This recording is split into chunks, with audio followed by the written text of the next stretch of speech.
Lep pozdrav, spoštovane gledalke in gledalci lokalne Slovenije Bistriške televizije v decembru ali grudnu, ki se že nagiba v drugo tretjino, s tem pa tudi proti koncu starega leta.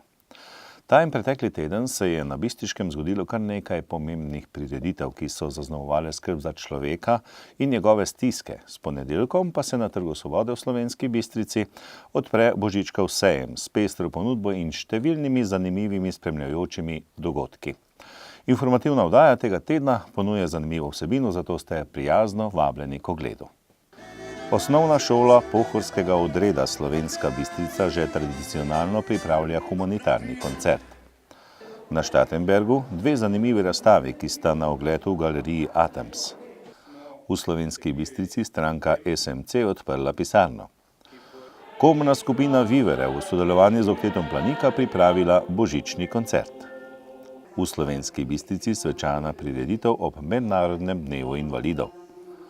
Območno združenje Rdečega križa Slovenska Bistrica na slavnostni prireditvi obeležilo 150-letnico Rdečega križa Slovenije in Mednarodni dan prostovoljstva. V policijskem poročilu o velikih tatvinah in vlomih skupna škoda za več kot 20 000 evrov.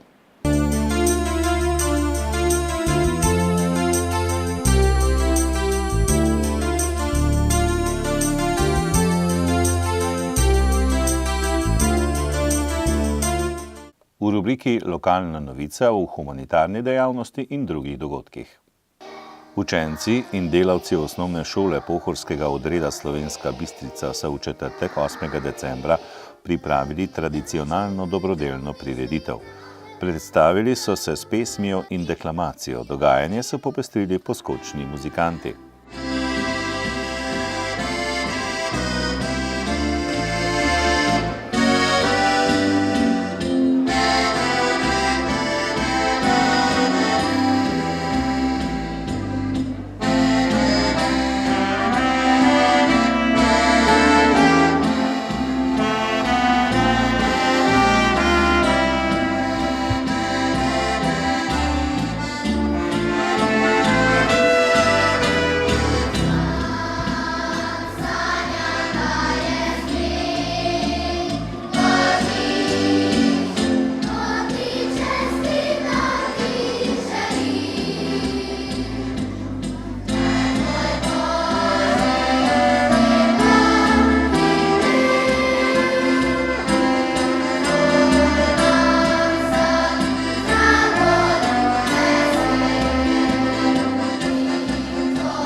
Udeleženci prireditve, ki jih je pozdravila ravnateljica osnovne šole pohorskega odreda Slovenska Bistrica Tatjana Pufič, so se po koncertu družili še na božičnem bazarju. Koncert si boste lahko v celoti ogledali v eni od prihodnjih oddaj. V galeriji Atems na dvoru Štatenberg so v nedeljo 11. decembra odprli razstavo likovnih del slikarke Mete Jarc iz Lukovice in fotografij Milana Strnada iz Makol. V kulturnem programu so nastopili otroški pevski zbor osnovne šole Anice Černejeve iz Makol, Ajda Pušaver, violina in Boštjan Pušaver, spremljava na kitari. Razstavo je odprl predsednik državnega zbora dr. Milan Brglez. Po uradnem delu so predstavili še zgodovino razvoja Impola. Slavnostni govornik je bil glavni in izvršni direktor družbe Impol Edvard Slaček. V nedeljo 11. decembra je lokalni odbor stranke Modernega centra, ki pokriva občine Makole, Poljčane, Oplotnica in Slovenska Bistrica, organiziral otvoritev pisarne lokalnega odbora SMC Slovenska Bistrica, ki je locirana v prostorih poslovnega kompleksa na Partizanski cesti 27, v prostorih bivšega DM-a nasproti gradu. Slavnostni gost na otvoritvi pisarne je bil predsednik državnega zbora dr. Milan Brglez. Otvoritve sta se poleg nekaterih občinskih svetnikov in članov stranke udeležila tudi generalni sekretar SMC Jože Artnak in državni poslanec Ivan Prelog. V okviru lokalnega odbora stranke se bodo dogovorili tudi o tem, kdaj bodo uradne ure. Vsekakor želijo z otvoritvijo pisarne občanom in vsem zainteresiranim omogočiti pristnejši stik s stranko oziroma njenimi lokalnimi organi. Predvidoma se bodo dogovorili tudi o tem, kdaj bo v pisarni na voljo državni poslanec Ivan Prelog. Po uradni otvoritvi so zbrani ob manjši pogostitvi nadaljevali neformalno druženje. Vokalna skupina Vivere in Oktet Planika sta tudi letos pripravila tradicionalni božični koncert. Prireditev je potekala v ponedeljek 12. decembra v Viteški dvorani Bistriškega gradu. Prostovoljne prispevke bodo podarili v dobrodelne namene.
Društvo invalidov Črešnjevec, občina Slovenska Bistrica in Svet za invalide občine Slovenska Bistrica so ob Mednarodnem dnevu invalidov in drugi obletnici podelitve listine občina po meri invalidov v torek, 13. decembra, vabili na svečano prireditev, kjer so se ob prisrčnem druženju seznanili z nekaterimi invalidskimi organizacijami in se sprostili o bogatem kulturnem programu.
Poskrbljeno pa je bilo tudi za tolmačenje v slovenskem znakovnem jeziku. Osrednji govornik je bil magister Cveto Uršič, sekretar na Direktoratu za invalide, vojne veterane in žrtve nasilja. Invalidi ste poznani po tem, da se nikoli ne predate in jaz verjamem, da boste tudi na teh področjih, kjer so odprta svojo aktivnostjo, svojim mogoče tudi pozitivnim pritiskom prepričali politiko, da bo razumela, da kar naredi dobrega za invalide, naredi dobro pravzaprav tudi za vse druge stvari. Za starejšega, za starše z majhnim otrokom, recimo, ko govorimo o dostopnosti. S tem bi ta del, kar se tiče konvencije, zaključil in dovolj, da samo še 2-3 stavke o občini po meri invalidov.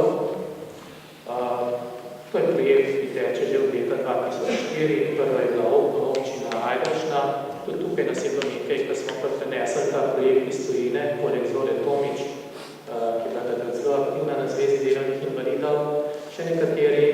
In danes v Sloveniji že 26 občin imajo to priznanje. Zadnja je bila tukaj v soseščini Majškar, nekaj let je to seveda tudi naša Radolica, kar že skozi hvala za Radolico. Tukaj ta projekt je zelo zanimiv, ker posega čisto na vsa področja življenja. Od grajenega okolja do ozaveščanja, do izobraževanja, pravzaprav vse. In pa, ker ni statičen, ker je dinamičen, ker moraš vsak let nazaj pogledati, kaj si naredil in narediti na čas za naprej, ko gospoda podžupana čaka vsak let in tudi poročati treba. Zato Zvezi delovnih invalidov iskrene čestitke za ta projekt. Ko Slovenija piše poročila, ko nastopamo v Združenih narodih, jaz sem lani na to temo govoril v New Yorku, vedno rečemo, mi imamo en dober projekt in to je občina po meri invalidov. In vsi nam čestitajo, prav je to, ki je ta prava stvar. Tam, ker je invalid živi, tam probajte urediti kot se le da, seveda skladno s svojimi možnostmi. Zato iskrene čestitke občini Slovenska Bistrica, iskrene čestitke seveda tudi za soseščino in ker je konec leta, seveda tudi jaz vam želim vse dobro, veliko zdravja, vsega leta v naslednjem letu in bomo živeli še naprej. V sredo, 14. decembra, je območno združenje Rdečega križa Slovenska Bistrica vabilo na prireditev ob 150-letnici Rdečega križa Slovenije in Mednarodnem dnevu prostovoljstva. Ob tej priložnosti so podelili 9 priznanj, in sicer dobro sodelovanje Slovenije Bistriškemu zdravstvenemu domu, občinski civilni zaščiti, Centru za socialno delo in posameznikom z področja krvodajalstva in za delo z mladimi. Drobno pozornost pa so namenili tudi udeležencem likovnega literarnega natečaja. Udeležencem prireditve pa so podarili tudi gledališko predstavo Vse o ženskah v izvedbi KUD-a Kleteater Zgornje Poskave.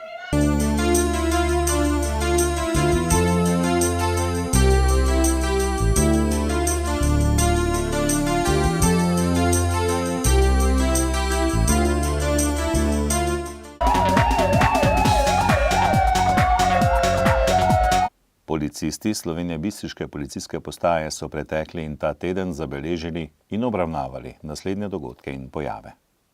Z področja kriminalitete je bilo zabeleženih 14 kaznivih dejanj, od tega 2 vloma, 3 tatvine, 3 goljufije, 5 poškodovanj tuje stvari, vdor v informacijski sistem, izsiljevanje in telesna poškodba. Slovenska Bistrica. Nekdo je skozi okno vlomil v stanovanjsko hišo, odnesel ni ničesar, je pa zaradi vloma nastalo za 1000 evrov škode. Na objektu skladišča podjetja je neznani storilec namerno poškodoval del fasade in okno, škode je za 500 evrov. V gostinskem lokalu je neznani nepridiprav oškodovancu izmaknil iz žepa denarnico, škode je za 260 evrov. Križni Vrh.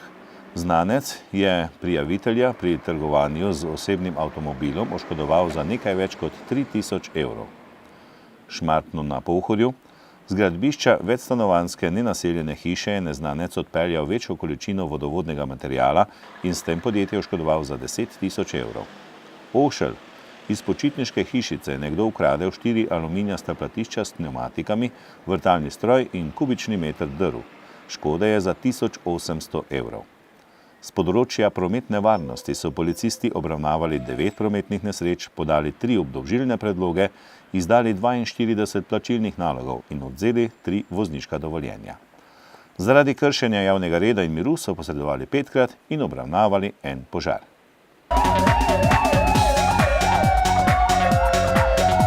Spoštovani, informativna oddaja se je iztekla. Na programu pa so številne predpraznične prireditve, ki jih je vredno obiskati. Veselja in dobrega vzdušja pa naj ne skalijo pirotehnična sredstva, saj njihova nepravilna uporaba privede velikokrat do resnih in trajnih poškodb, prestraši pa tudi ljudi in živali. Pa srečno do prihodnjič.